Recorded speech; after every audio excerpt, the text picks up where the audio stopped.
ठीक रास्ते पे चल रहे हैं, इसकी पहचान भोगों में अरुचि पैदा होना। प्रारंभ में ही भोग अच्छे न लगना। जब भोग ही अच्छे नहीं लग रहे तो भोग वार्ता अलम विषय वार्तया नरक कोटि बीभत्सया। बंद करो करोड़ों नरकों के द्वारा जैसे घृणित भोग, ऐसे इनकी वार्ता बंद करो। ये बड़े भयावने दुख प्रदान करने वाले गंदे, ये गंदी बातें अलम विषय वार्तया। प्रारंभ में ही उपासक जब सही मार्ग का पथिक होता है तो भोगों में अरुचि होने लगती है। प्रभु में, प्रभु के नाम रूप लीला में उसकी प्रियता होने लगती है। सीधी कसौटी यही है, आपका 24 घंटे में कितना समय प्रभु के नाम रूप लीला धाम के चिंतन में जाता है और कितना विषय में। आंतरिक बात है, आंतरिक।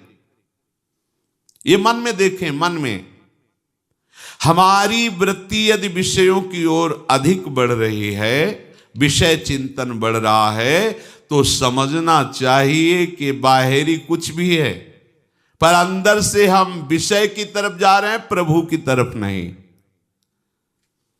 चाहे आप रहने के स्थान में बड़े किसी प्रसिद्ध मंदिर में रह रहे हो, साक्षात सत्संग भवन में रह रहे हो, या भगवान के किसी पवित्र धाम में रह रहे हो, पर आपके अंदर के भवन का जो वातावरण ठीक नहीं है तो बात नहीं बनी है।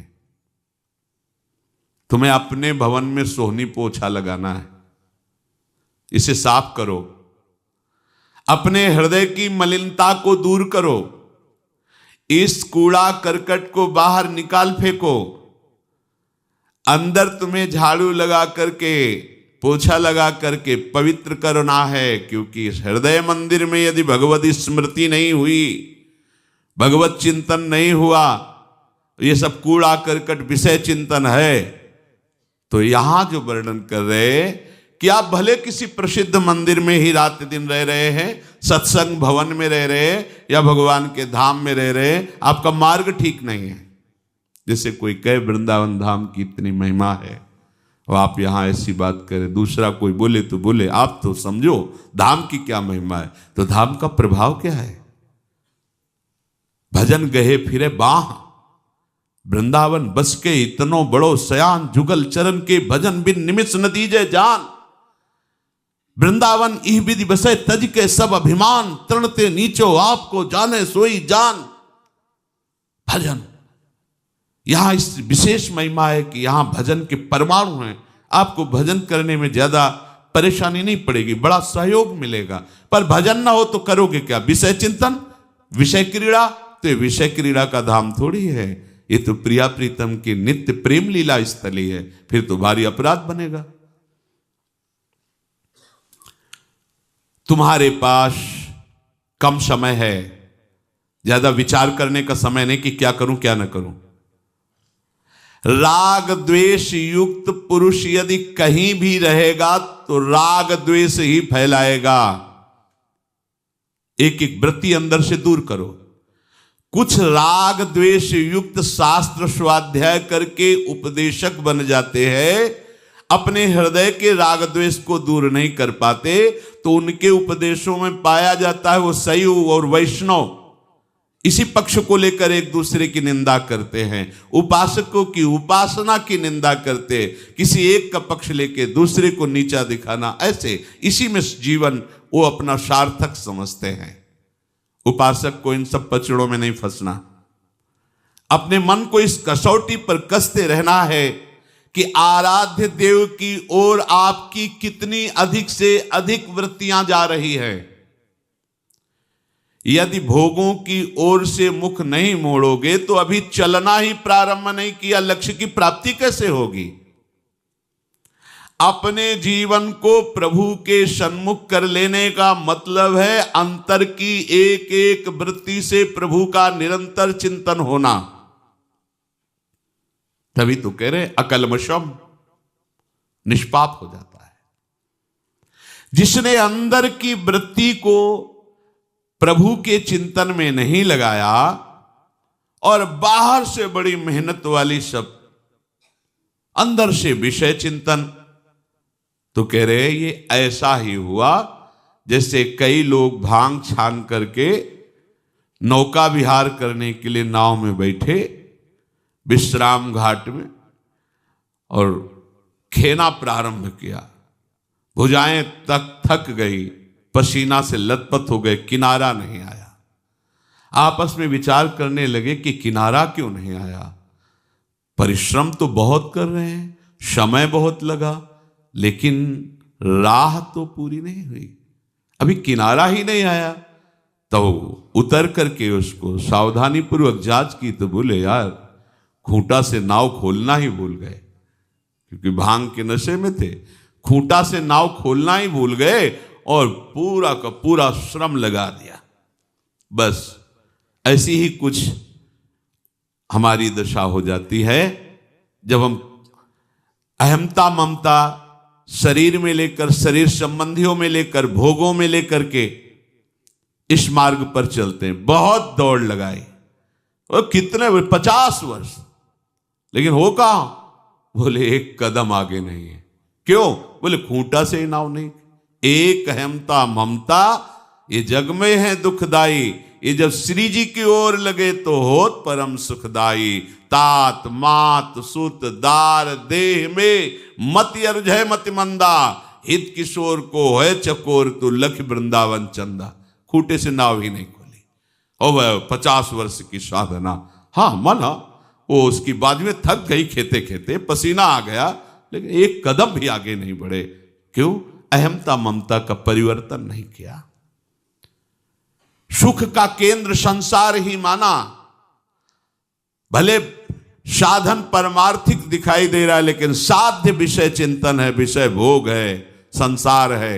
एक कदम भी आप नहीं चले परमार्थ पे, चाहे जितना समय व्यतीत कर दिए हो। इसलिए यहां अवस्था को नमस्कार नहीं किया जाता, यहां स्थिति को नमस्कार किया जाता है। 16 वर्ष की अवस्था है और हजारों वर्ष की अवस्था वाले महात्मा खड़े होकर नमस्कार करते भगवान सुखदेव जी को। स्थिति। गुरुदेव नारद जी अपने शिष्य 5 वर्ष के भक्त प्रहलाद जी की यश का गान कर रहे हैं, ध्रुव जी के यश का गान कर रहे हैं। अवस्था 5 वर्ष की, स्थिति महापुरुषों की। तो नारद जी गुरुदेव अपने शिष्य के यश का गान कर रहे हैं। अपना अधिकार, अपनी रुचि, अपने आराध्य देव में, विषयों में अधिकार नहीं, विषयों में रुचि नहीं। चाहे योग मार्ग के पथिक हो, भक्ति मार्ग के, ज्ञान मार्ग के, किसी भी मार्ग के हो, रास्ते अनेक हैं, पर वस्तु जो मिलनी वो तो एक ही है ना। अभी तक तुम ये तय नहीं कर पाए हो कि तुम्हें जाना कहां है। चल रहे हो, ये कहां जा रहे हो पता नहीं। वो हालत हमारी है।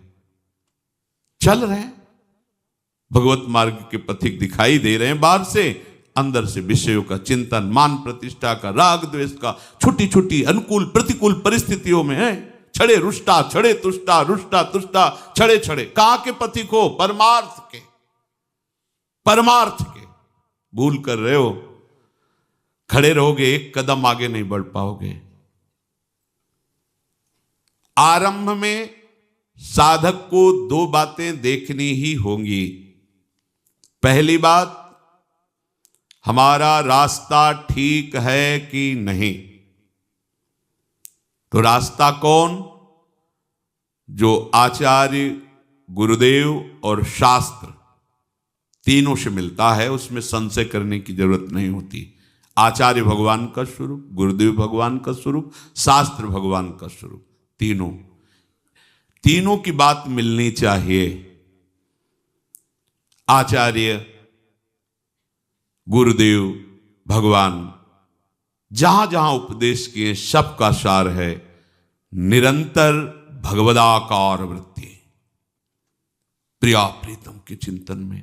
वो कोई भी नाम रूप की आराधना कर रहा उपासक, अपने आराध्य देव की तन्मयता ही सब शास्त्रों का सार है। निरंतर उन्हीं के चिंतन में लगे रहना, ये स्थिति चाहे ज्ञान मार्ग की, चाहे योग मार्ग की, चाहे भक्ति मार्ग।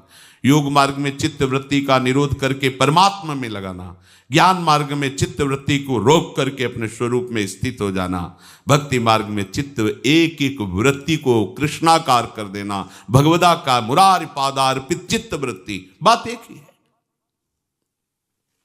पहला देखना है कि हमारा रास्ता ठीक है कि नहीं। रास्ता चयन हो गया, श्री वृंदावन धाम नौ निकुंज, प्रिया प्रीतम, उनके आठों पैर सेवा, उनका आठों पैर चिंतन, लीला गुणगान। अब हमें किसी से पूछने की जरूरत नहीं, रास्ता। अब रही बात चलने की, तो हम प्रमाद तो नहीं कर रहे। दो बातें आवश्यक हैं सबको अपने जीवन में देख। आपका रास्ता तय हो गया यदि लक्ष्य आपने चयन कर लिया, चाल बड़े धीमी हो। तभी कई बार सत्संग में कहा चित्त का तो समाधान हो जाना चाहिए, अर्थात उपासक को उपासना और उपास्य देव के विषय में अब कोई जानने की बात नहीं रहनी चाहिए। हमारी उपासना क्या है, हमारे उपास्य देव कौन है, हमारा लक्ष्य क्या है, ये पक्का। अब दूसरी बात आ गई, प्रमाद नहीं करना। रास्ता तय निश्चित हो गया, अब हमें उसमें चलना है, प्रमाद नहीं करना। ये रास्ता इतना लुभावना है कि आसपास बहुत सुंदर सुंदर चीजें फेंकी जाएंगी और वहीं से गली बदल जाएगी। राई के सम चलत ही होत और क्यों, कठिन है रसिक अनन्यता। ये बहुत कठिन प्रेम में होता है। प्रेम का क्या होता है, अपने लक्ष्य में दृढ़ रहना। अगर थोड़ा भी लुभायमान किसी से भी हो गए तो हम जान नहीं पाएंगे, कदम तो चल ही रहे, दूसरा मार्ग आ जाएगा। राई के सम चलत ही होत और क्यों। प्रमाद किसे कहते हैं, करने योग्य कार्य को न करना और न करने योग्य कार्य को करना, इसका नाम है प्रमाद। उपासक के जीवन में प्रमाद की गुंजाइश नहीं होनी चाहिए। ना करने योग्य को कभी नहीं करेंगे, करने योग्य को छोड़ेंगे नहीं, चाहे जैसी परिस्थिति हो। दोनों में चाहे जैसी प्राण चले जाए, पर जो नहीं करना है वो नहीं करना है। चाहे प्राण चले जाए, जो करना है वो करना है। देखो ऐसा, तब प्रमाद आपको घेरेगा नहीं, नहीं तो प्रमाद घेर लेता है, पक्का प्रमाद घेर लेता है। प्रमादी उपासक नहीं हो सकता, प्रमादी भगवत मार्ग का पथिक नहीं हो सकता। दोनों बातें हैं, समझो। जो प्रमादी है वो भगवत मार्ग का पथिक नहीं हो सकता, जो भगवत मार्ग का पथिक है वो प्रमादी नहीं हो सकता। ये मार्ग ऐसा है कि ऐसे ऐसे बुरे लोग भेजे जाएंगे आपके पास कि वो आपको अपना परम हितैषी और मित्र अपने को अनुभव कराएंगे और आपको घसीट करके विपरीत मार्ग में खड़ा करके छोड़ के चल देंगे। सावधान, पहले से बताया जाता है कि इस मार्ग में ठग हैं, चोर हैं, आसपास से। आप अगर मार्ग से नहीं हटे तो आपको नहीं ले जा पाएंगे। पर ये ऐसे हैं कि अपना बड़ा प्रेम दिखाएंगे, आपको ऐसा लगेगा बड़े सुख प्रदान करने वाले हितैषी हैं, और जे ही आप उनकी तरफ देखे तो आपको पता नहीं चलेगा, आपको लगेगा मार्ग में चल रहे हैं। नहीं, वो बातचीत करते हुए आपका मार्ग बदला दिए, आप अलग हो गए। प्रभु की ओर बढ़ने वाला उपासक सावधान रहे। जो भगवद आश्रयी होता है उसको यद्यपि कोई भ्रष्ट नहीं कर सकता, पर सावधान रहे। साधन खूब करना है, पर भरोसा साधन का नहीं रखना है, भरोसा प्रभु का रखना है। जैसे आप पूछेंगे कि इसका भाव क्या है, साधन खूब करना, सदाचार से रहो, ब्रह्मचर्य से रहो, सत्य बोलो, किसी की हिंसा मत करो, पवित्र, बड़े ये सब साधन के अंतर्गत आता है। पर हमें भरोसा इनका नहीं है, भरोसा हमें प्रियाजू का है। तो इनको छोड़कर हमें गंदी बातें नहीं करनी, भरोसा इनका नहीं रखना, आचरण यही करने पवित्र। पर इसका अगर भरोसा कर लेंगे तो अहंकार हो जाएगा।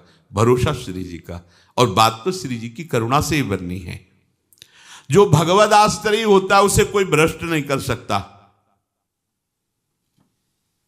भगवद आश्रयी उपासना करते हुए अनेकों विघ्न आएंगे, उन विघ्नों को परास्त करने की सामर्थ्य केवल केवल भगवद आश्रय में होती है। बड़ा सूक्ष्म विषय है ये। साधना में, उपासना में विघ्न आएंगे पक्का। उन विघ्नों को परास्त करने की सामर्थ्य या उन विघ्नों से बचने की सामर्थ्य भगवद आश्रय से प्राप्त होती है। प्रभु का आश्रय लेकर प्रभु की उपासना करते हुए आगे बढ़ते रहो, कोई भी विघ्न तुम्हें गिरा नहीं पाएगा। जो प्रभु की उपासना के साथ प्रभु का आश्रय नहीं लेते वो प्रायः गिर ही जाते हैं। ध्यान दीजिए, जो प्रभु की उपासना साधना तो कर रहे पर आश्रय प्रभु का नहीं है, वो प्रायः गिर ही जाते हैं, क्योंकि उनको अपना बल होता है। जे ज्ञान मान विमत्त तव भव हरनि भक्ति न आदरी, ते पाई सुर दुर्लभ पदादपि परत हम देखत हरि। जो अपने ज्ञान, अपनी साधना, अपने नियम संयम के अभिमान में है, वो ऊंचे ऊंचे पदों पर भी जाकर उनको भ्रष्ट होते देखा गया है। लेकिन भगवद आश्रयी, जो भगवद आश्रयी है उसका गिरना नहीं होता। विश्वास करी सब आस परिहरी, दास तव जे होई रहे, जप नाम तव बिनु श्रम तरई, भवनाथ सो समराम है। ये भागवती की उपासना कर रहे हैं, साधना कर रहे हैं, पर आश्रय प्रभु के चरणों का नहीं है तो ऊंचे ऊंचे पदों में जाकर भी भ्रष्ट होना पड़ेगा। और विश्वास करी सब आस परिहरी, दास तवजे होई रहे, तो जप नाम तव बिनु श्रम तरही, भवनाथ सो समराम है। आह, हे नाथ, जो विश्वास करके अन्य समस्त भरोसा आश्रयों का, आशाओं का त्याग करके केवल आपके दास हो गए, वो आपका नाम जप कर अनायास सहज में भवसागर से पार हो गए। साधन से भी गिराया जा सकता है, पर भगवत आश्रयी को नहीं। महापुरुषों ने कैसी सूक्ष्म सूक्ष्म बातें आंतरिक साधना की निकाली हैं कि आप कहीं गिर नहीं सकते।